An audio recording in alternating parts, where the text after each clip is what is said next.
முன்னாள் சட்டப்பேரவை உறுப்பினர் பழ கருப்பையா வீடு தாக்கப்பட்ட சம்பவம் கடும் கண்டனத்திற்கு உரியது என இந்திய கம்யூனிஸ்ட் கட்சி தெரிவித்துள்ளது.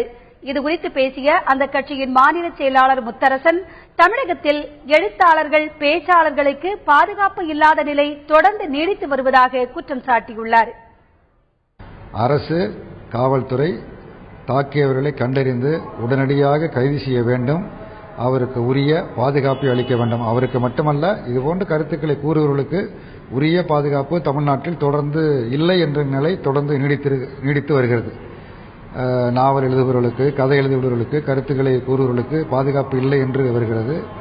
பல்வேறு கருத்துக்களை வெளியிடுகிற பத்திரிகைகள் மீது, வார பத்திரிகைகள் மீது வழக்குகள் போடப்பட்டன.